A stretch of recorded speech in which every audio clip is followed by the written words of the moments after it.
मातरम, वंदे मातरम। आज के सामाजिक सम्मेलन में उपस्थित भारतीय जनता पार्टी के लोकप्रिय और कर्मठ प्रदेश अध्यक्ष माननीय श्री स्वतंत्र देव सिंह जी, प्रदेश सरकार में मेरे वरिष्ठ सहयोगी औद्योगिक विकास के राज्य मंत्री श्री धर्मवीर प्रजापति जी, राष्ट्रीय पिछड़ा वर्ग आयोग के उपाध्यक्ष श्री लोकेश प्रजापति जी, ओबीसी मोर्चा के प्रदेश के अध्यक्ष श्री नरेंद्र कश्यप जी, भारतीय जनता पार्टी के प्रदेश की महामंत्री श्रीमती प्रियंका रावत जी,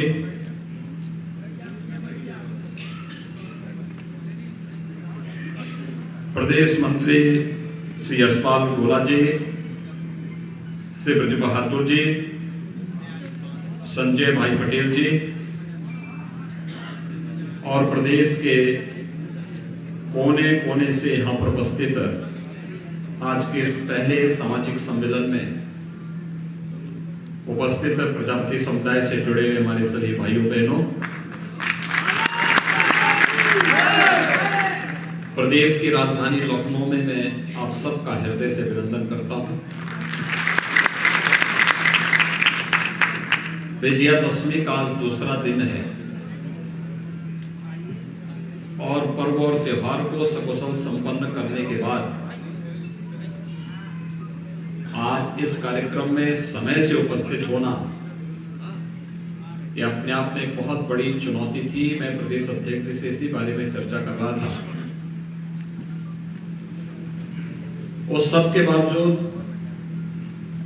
आपकी यहां पर उपस्थिति और आपका उत्साह हम सबके मन में भी एक नया उत्साह, एक नया उमंग पैदा कर देता है। मैं इसके लिए आयोजकों को हृदय से धन्यवाद देते हुए आप सबका हृदय से अभिनंदन करता हूं। भाइयों बहनों, भारतीय जनता पार्टी राष्ट्रवादी विचारधारा पर विश्वास करती है और इसका जो मूल मंत्र है, जो भारतीय संस्कृति का मंत्र है, सर्वे भवन्तु सुखिनः सर्वे सन्तु निरामयाः। सबके सुख की कामना, सबके आरोग्यता की कामना, और इसीलिए प्रधानमंत्री मोदी जी ने 2013 में इस देश को एक मंत्र दिया था, सबका साथ सबके विकास का। सबका साथ और सबका विकास। जाति, मत, मजहब, क्षेत्र, भाषा के आधार पर समाज का विघटन नहीं होने देंगे। सभी के कल्याण के लिए कार्य करेंगे। वंचित, दबे कुचले लोगों की आवाज को एक आवाज देंगे, उसे आगे बढ़ने का अवसर देंगे। और 2014 के बाद से लगातार प्रधानमंत्री मोदी जी के नेतृत्व में देश के अंदर जो कार्य हुए हैं या हो रहे हैं, आप सबके सामने हैं। उससे पहले जिन लोगों ने प्रदेश और देश में शासन किया, आपने ज्यादातर इन लोगों को देखा होगा, नारा वे भी लगाते थे। नारा जो 14 में नारा बजा था, सबका साथ सबका विकास का, उससे पहले प्रदेश और देश में जिन लोगों ने शासन किया था, उन लोगों का नारा होता था कि सबका साथ लेकिन उनके परिवार का विकास, यानी उनके स्वयं के विकास के बारे में वे सबका साथ लेना चाहते थे। वे कभी भी उनका दृष्टिकोण परिवार से ज्यादा बढ़कर के नहीं, वो अपने स्वयं के परिवार का, स्वयं और स्वयं के परिवार के विकास के अलावा समाज और राष्ट्र के बारे में उनकी चिंता थी ही नहीं। और यही कारण रहा कि प्रदेश पिछड़ता गया, प्रदेश पिछड़ता गया। बदहाली होती गई, बेरोजगारी बढ़ती गई, दंगों की आग में प्रदेश को झोंक दिया गया और एक स्थिति तो ऐसी भी आई। आज से 2 महीने पहले की घटना है। प्रदेश अध्यक्ष जी मेरे साथ एक कार्यक्रम में जाने वाले थे, उनको लेट हुआ। मैंने कहा आप कहां चले गए थे? उन्होंने कहा मैं लखनऊ के एक मोहल्ले में गया था। मैंने कहा क्या था? और भाइयों बहनों, उन्होंने जो मुझे वृतांत बताया, उन्होंने कहा कि मैं आज एक समुदाय के पास गया था। उस समुदाय के लगभग 200 परिवार एक ही मोहल्ले में निवास करते हैं।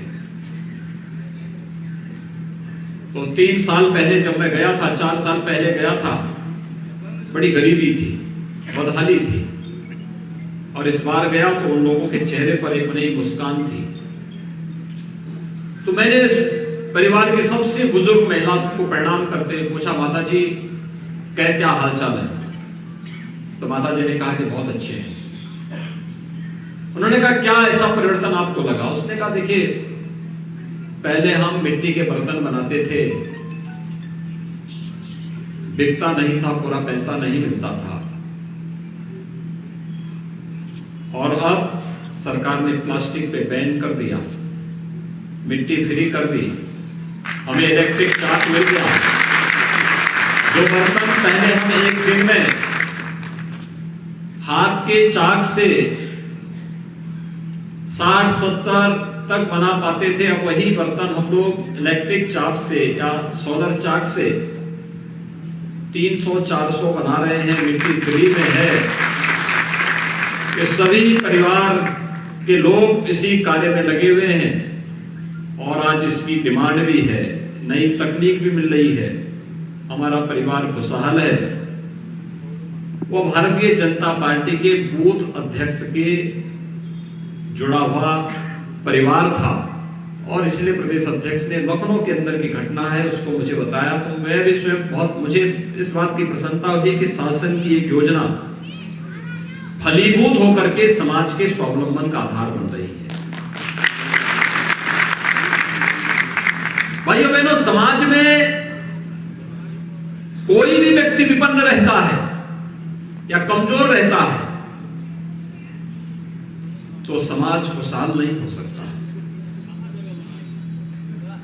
हमारा ये शरीर है, हम अपने बाल में कंघा लगा लें, कितने भी अच्छी डिजाइनिंग बालों की बना ले, कितने अच्छे कपड़े पहन ले, लेकिन अगर हमारे शरीर का कोई एक अंग भंग हो जाए तो पूर्णांग नहीं कहा जाएगा। अच्छे वस्त्र से नहीं, अच्छी सुविधा से नहीं, बल्कि उस प्रकार की स्थिति दिखनी भी चाहिए। ऐसे ही समाज की स्थिति है। समाज की खुशहाली का आधार तब बनता है जब समाज के हर एक तबके के पास स्वयं के स्तर पर, और जहां स्वयं के स्तर पर कोई कमी है या कोई कमी रह गई है तो शासन के स्तर के सहयोग के माध्यम से उस व्यक्ति के जीवन में कुछ परिवर्तन लाया जा सके। और भाइयों बहनों, प्रधानमंत्री मोदी जी ने विगत 7 वर्षों के दौरान देश के अंदर यही एक अभियान चलाया। आवास सबको, शौचालय हर एक परिवार को, जिनके पास शौचालय नहीं उनको शौचालय मिलेंगे, बिजली सबको। बिजली में पहले भेदभाव होता था। 2017 के पहले उत्तर प्रदेश के अंदर आवास गरीबों को नहीं बन रहे थे। आज हम लोग ग्रामीण और शहरी क्षेत्र में 42 लाख लोगों की आवास बना रहे हैं, उनको प्रधानमंत्री आवास योजना और मुख्यमंत्री आवास योजना के साथ जोड़ रहे हैं। 2017 के पहले स्वच्छ भारत मिशन के अंतर्गत गरीबों के शौचालय नहीं बन पा रहे थे। आज 2,61,00,000 गरीबों के शौचालय बनाने के बाद अब ग्रामीण क्षेत्र में सामुदायिक शौचालयों के निर्माण का कार्य भी हो रहा है। पहले बिजली 4 जनपदों में मिलती थी, 75 जनपदों में 4 जनपद में बिजली, बाकी 71 जनपद अंधेरे में रहते थे। आज भाइयों बहनों, आपने देखा होगा कोयला का संकट वर्तमान में आया है। जो कोयले की खदान थी वहां पानी भर गया भारी बरसात के कारण, लेकिन तब भी 1 यूनिट बिजली हमें 22 रुपए की पड़ रही, तब भी हम बिजली खरीद रहे हैं। पर्व और त्योहार में अंधेरा नहीं होना चाहिए। आपने देखा होगा पूरी बिजली सब हर जगह सप्लाई की जा रही, जबकि सामान्य दिनों में यही बिजली हम 7 रुपए में खरीदते थे। लेकिन पर्व और त्योहार आपका फीका न बनने पाए, इस दृष्टि से बिजली खरीदनी है, गरीबों के घरों में रोशनी देनी है और उनके उत्साह और उमंग को तेजी के साथ आगे बढ़ाते हुए इस आयोजन को और अच्छे ढंग से आगे बढ़ा देना है। भाइयों बहनों, 2017 के पहले उत्तर प्रदेश के अंदर कोई पर्व और त्योहार आता था, भाई आखिर मुझे याद है विगत वर्ष अयोध्या में मैं दीपोत्सव के कार्यक्रम के लिए जा रहा था। लखनऊ में सूक्ष्म लघु मध्यम उद्यम विभाग ने एक एग्जीबिशन लगाया था, प्रदर्शनी लगाई थी माटी कला बोर्ड की, और गोरखपुर के प्रजापति समुदाय से जुड़ा हुआ एक परिवार आया था। वह यहां पर अपना सामान लेकर के आया था और उस समय वह एक दीप स्टैंड मेरे पास मुझे देने के लिए लेके आया मुख्यमंत्री आवास पे। तो मैंने तो संकोच के मारे पूछा, मैंने कहा भैया क्या कुछ बिका भी? उसने कहा हाँ, जिंदगी में इतनी बिक्री मेरी कभी नहीं हुई जितनी इस बार हो रही है। मैंने कहा कैसे? उसने कहा 8 लाख का सामान बेच चुका हूं। और मैंने कहा स्टैंड? उसने कहा नहीं, तो आपको देने के लिए लाया हूं। मैंने कहा इसकी कीमत क्या है? कहा 25,000 रुपए। तो मैंने कहा 25,000 रुपए आप क्यों फालतू कर रहे हैं? कहा साहब इतना प्रॉफिट तो मुझे कभी हुआ ही नहीं था जितना हुआ है, और इसलिए मैं देने के लिए लाया हूं। आप सोच सकते हैं क्या भाव है।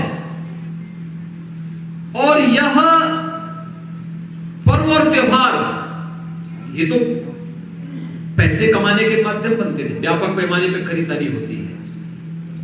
पहले चीन से, अभी जब मैं मंच में था, धर्मवीर प्रजापति जी ने और लोकेश जी ने मुझे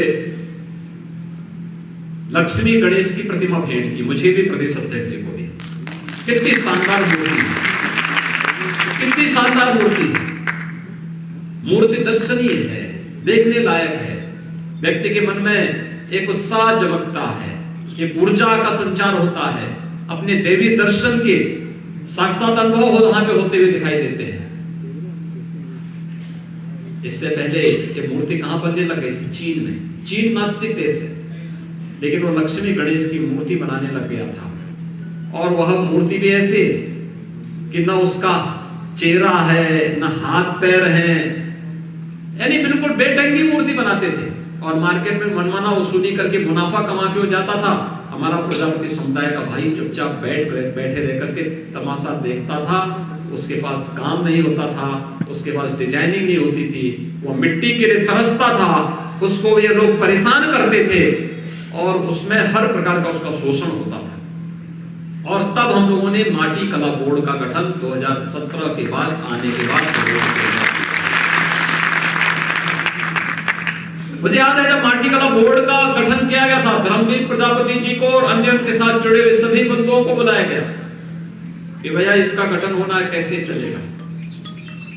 धर्मवीर जी तो मुझे हर बार मिट्टी के कुछ नए मॉडल दिखाते थे, इस बार हम लोगों ने बनाया है, इस बार ये बनाया, इस बार इस ढंग से आगे बढ़ा रहे हैं इस कार्यक्रम।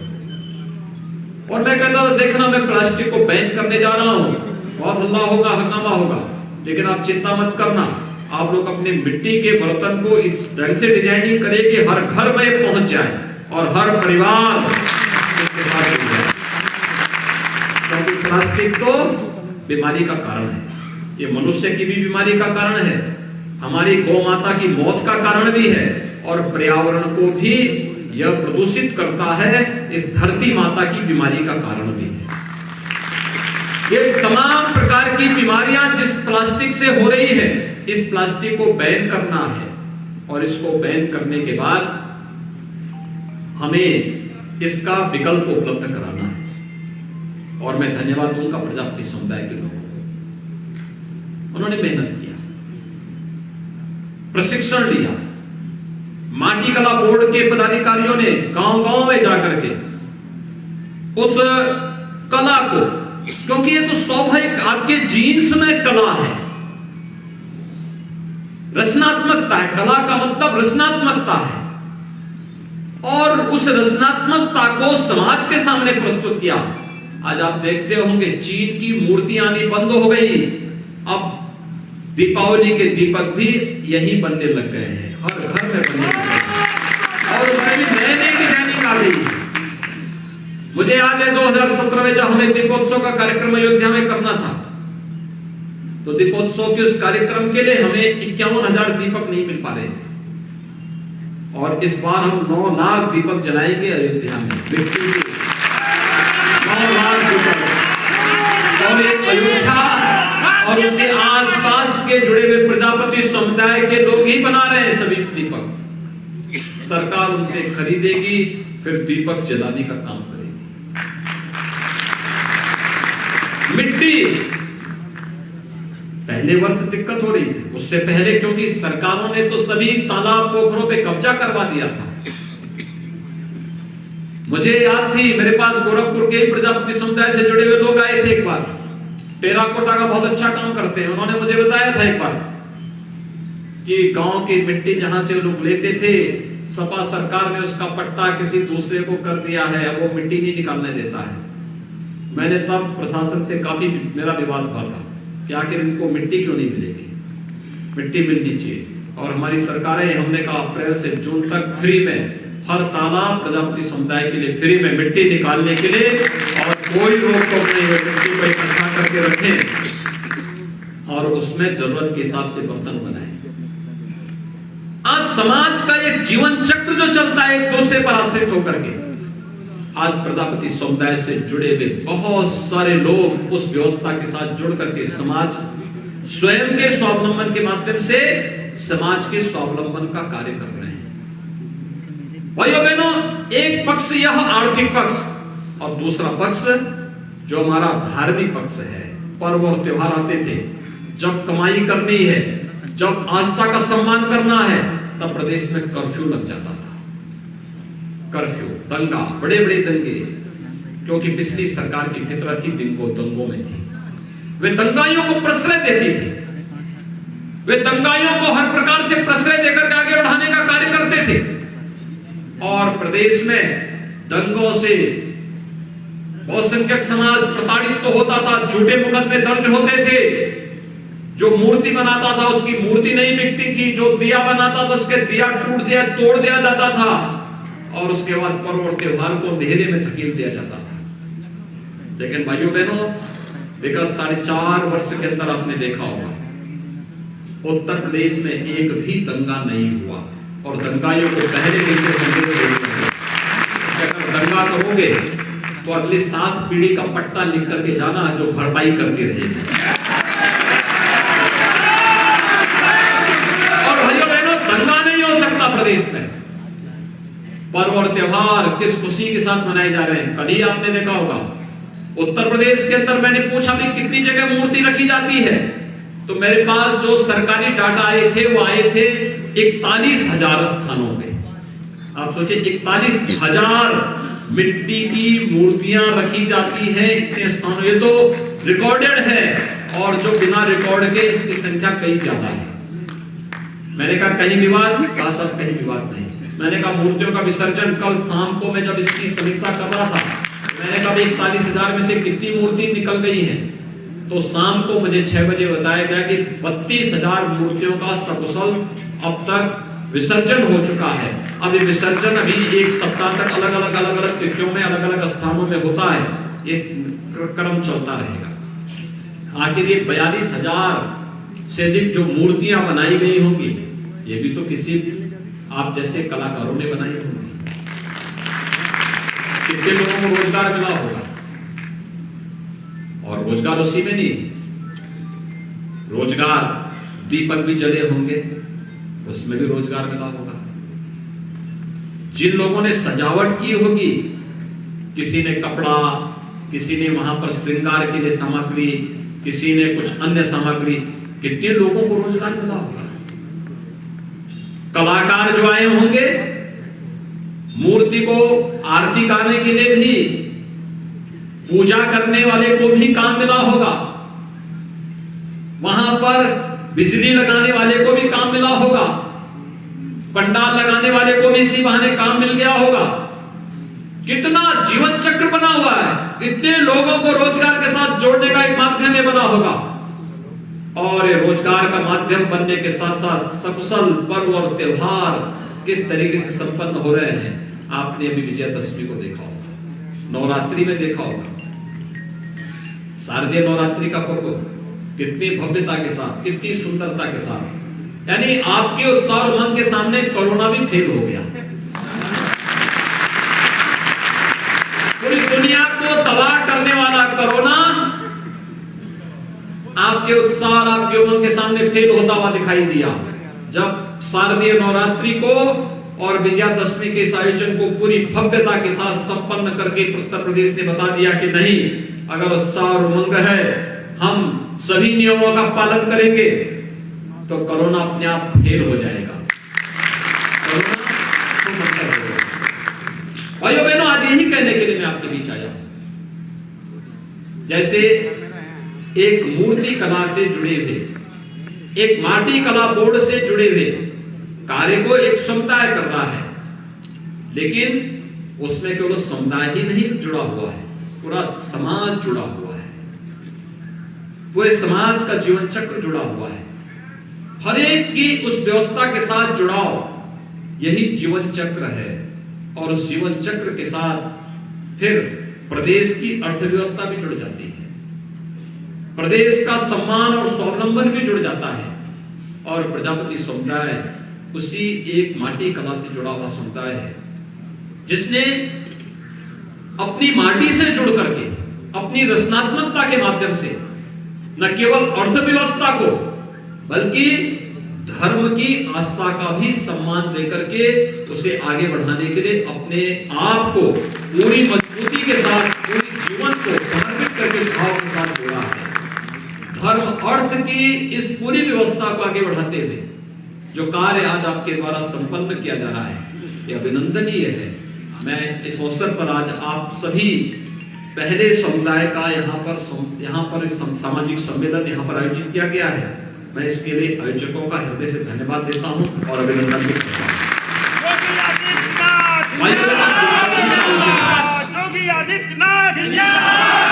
दीपावली के इस आयोजन के साथ हम सबको भव्य आयोजन करना है। हमने तय कर दिया है कि दीपोत्सव का कार्यक्रम इस बार अयोध्या में होगा, तो इस बार हम लोग शहरी क्षेत्र में 9 लाख लोगों को पक्का मकान बना करके दे चुके, उसका गृह प्रवेश हो चुका है। हम ग्रामीण और शहरी क्षेत्र में अब तक 42 लाख परिवारों को एक एक आवास दे चुके हैं, 42 लाख से अधिक परिवारों को। और हम लोगों ने कहा शहरी क्षेत्र में जिन 9 लाख लोगों का गृह प्रवेश हो गया है, उन 9 लाख परिवारों की तरफ से एक एक दीपक हम लोग अयोध्या में इस बार जलाएंगे। अयोध्या में दीप प्रज्वलन होंगे, 9 लाख दीप प्रज्वलन केवल अयोध्या में होंगे। और उन सभी 42 लाख घरों में भी एक एक दीपक जलेंगे, जिनको हम लोगों ने अब तक एक एक आवास उपलब्ध कराएंगे। और हम लोगों ने तय किया है मिट्टी के दीपक ही हर जगह जलने चाहिए, मिट्टी के दीपक। सजावट के लिए लोग लड़ियों को ला करके अपना लगा ले, लेकिन अगर घर के अंदर लक्ष्मी का वास होना है तो लक्ष्मी के वास के लिए चाहिए कि मिट्टी के दीपक हम जलाएं और उसी में लक्ष्मी ही विराजमान होती है। और इस अभियान के साथ जुड़ना है।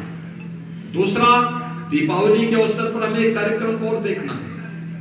याद रखना, लक्ष्मी गणेश की मूर्ति बाहर से विदेश से नहीं आनी चाहिए, बल्कि मूर्ति आप ही के कलाकारों के द्वारा, आप ही के बीच से, माटी कला से जुड़े हुए लोगों के माध्यम से बननी चाहिए। हम लोगों ने स्वयं, अगर मैं आपको डाटा उपलब्ध कराऊं तो पिछले 3 सालों के अंदर प्रदेश के अंदर हम लोगों ने माटी कला बोर्ड से जुड़े हुए एक बड़ी संख्या में लोगों को प्रशिक्षण दिया है। और ये प्रशिक्षण के माध्यम से यहां पर हम लोगों ने लगभग माटी कला बोर्ड से जुड़े हुए जो शिल्पकार हैं, इन लोगों को यहां पर 40,000 कारीगरों को हम लोगों ने चिन्हित किया है, जिनमें से अब तक 5,261 को हम लोगों ने चाक वितरित किए हैं। 35,000 के निःशुल्क मिट्टी के पट्टे उपलब्ध कराए हैं और 3,000 से अधिक कारीगरों को अब तक हम लोगों ने आधुनिक तकनीक के साथ, नई डिजाइनिंग के साथ उनके प्रशिक्षण के कार्यक्रम को भी उपलब्ध कराया है और बैंक से लोन देने की व्यवस्था के साथ साथ शासन स्तर से भी मार्जिन मनी उन्हें उपलब्ध करवाने की कार्रवाई अब तक प्रदेश के अंदर किया है। भाइयों बहनों, काफी बड़ी संभावनाएं यहां पर है। कारीगरों को दिया मेकिंग मशीन उपलब्ध कराने, कंप्रेसर पेंटिंग मशीन, पग मिल, पीओपी डाई, ये सभी उपलब्ध भी इसके साथ उपलब्ध कराई जा रही है। और मेरा ये मानना है कि यह अर्थव्यवस्था के साथ साथ आस्था का भी एक बहुत बड़ी सम्मान की कार्य इस समुदाय के द्वारा किया जा रहा है। आज के इस अवसर पर भाइयों बहनों, मैं आप सबसे अपील करना चाहूंगा कि सरकार ने अपने स्तर पर प्रयास प्रारंभ किए हैं और उस प्रयास के क्रम में हम लोग इस बारे में मानते हैं अभी बहुत कुछ किए जाने की आवश्यकता है, बहुत कुछ किए जाने की आवश्यकता है और सरकार ने उसी व्यवस्था के साथ आगे बढ़ाया है। आप सब जानते हैं 2015-16 में प्रदेश के गरीब बच्चों की छात्रवृत्ति नहीं दी गई। हमारी सरकार आई, हम लोगों ने पूर्व तत्सम में विगत 4 वर्षों के मैं आंकड़े उपलब्ध कराऊं तो पूर्व तत्सम में 30,63,085 छात्र छात्राओं को 627 करोड़ 49 लाख रुपए की छात्रवृत्ति अभी तक हम लोगों ने वितरित कर दी और 21-22 के लिए पूर्व दसम के 38,375 छात्र छात्राओं को अब तक 8 करोड़ 64 लाख रुपए की धनराशि वितरित की जा चुकी है और इसमें अभी 175 करोड़ रुपए की राशि 8 लाख छात्रों के लिए और छात्रवृत्ति के लिए हम लोगों ने सुरक्षित रखी है, क्योंकि प्रवेश इस बार लेट हो रहे हैं तो इसको हमने 30 नवंबर तक पूरा करने की व्यवस्था की है। दसमोत्तर छात्रवृत्ति में भी विगत 4 वर्ष में अब तक हम लोगों ने 69,18,683 छात्र छात्राओं को 5,378 करोड़ 75 लाख रुपए की छात्रवृत्ति और शुल्क प्रतिपूर्ति की राशि उनके खातों में सीधे उपलब्ध कराई है और इस नए वित्तीय वर्ष में अब तक 5,084 छात्र छात्राओं को 1 करोड़ 78 लाख रुपए की धनराशि प्रदान की जा चुकी है और 1,200 करोड़ रुपए की राशि हम लोगों ने 12 लाख छात्र छात्राओं के लिए छात्रवृत्ति की अभी दसमोत्तर छात्र छात्राओं के लिए प्रदेश के अंदर उपलब्ध करवाने की कार्रवाई की है। भाइयों बहनों, प्रदेश के अंदर अन्य पिछड़ा वर्ग के छात्र छात्राओं के लिए 64 छात्रावास छात्रों के लिए, 38 छात्रावास बालिकाओं के लिए प्रदेश के अंदर उपलब्ध करवाया है और प्रदेश के अंदर वर्तमान में छात्रों के लिए 1 और छात्राओं के लिए 2 छात्रावास का निर्माणाधीन भी वर्तमान में उन लोगों के लिए व्यवस्था की जा रही है। ऐसे ही अन्य सभी प्रकार की सुविधाओं को देने के लिए सरकार पूरी प्रतिज्ञित दृढ़ भाव के साथ कार्य कर रही है, चाहे वह गरीब कन्याओं की शादी के लिए, पिछड़े वर्ग की बालिकाओं की शादी ब्याह के लिए दी जाने वाली अनुदान की राशि हो या सामूहिक विवाह योजना के माध्यम से अब तक 2.25 लाख बालिकाओं की शादी के लिए प्रति विवाह 51,000 रुपए की राशि अलग से सरकार उपलब्ध करवाने की कार्य करती है। ये सभी कार्यक्रम अनवरत रूप से आगे बढ़ने के क्रम है और हम सब आभारी हैं प्रधानमंत्री मोदी जी के और केंद्रीय कैबिनेट के, जिन्होंने पिछड़ा वर्ग आयोग को एक संवैधानिक मान्यता दी। अब ये संवैधानिक बोर्ड हो गया है। इस संवैधानिक बोर्ड के बाद इसकी मान्यता बढ़ी है, इसकी वैल्यू बढ़ी है। इसके द्वारा दिया जाने वाला कोई भी आदेश ये न्यायिक आदेश माना जाता है और उस आदेश के क्रम में यह एक बड़ा कार्यक्रम आगे बना है। समाज के दबे कुचले लोगों की आवाज को उचित मंच प्रदान करने के लिए भारतीय जनता पार्टी की केंद्र और प्रदेश सरकार के द्वारा किया जाने वाला कार्यक्रम आज हम सबको सबका साथ सबके विकास के मूल मंत्र के साथ जोड़ता है और हम सब इसी मूल मंत्र के साथ आगे बढ़ते हुए कार्यक्रम कर पाएंगे। इस विश्वास के साथ प्रजापति समुदाय के सामाजिक सम्मेलन के अवसर पर मैं आप सभी का एक बार फिर से अभिनंदन करता हूं। दीपावली का आयोजन आने वाला है, उसकी तैयारी के लिए माटी कला बोर्ड पूरी ताकत के साथ कार्य करके हर घर में मिट्टी का एक दीपक पहुंचाने का कार्य करे और सबको इस बारे में कि मिट्टी का एक दीपक स्वयं श्री लक्ष्मी का प्रतीक हो और घर घर में यह विराजमान हो। इस विश्वास के साथ आप सभी के प्रति मैं अपनी शुभकामनाएं देता हूं। आप सबको मैं दीपावली की भी मंगलमय शुभकामनाएं देता हूं। धन्यवाद। जय हिंद। लोग जाएंगे नहीं, अभी कार्यक्रम चलता रहे।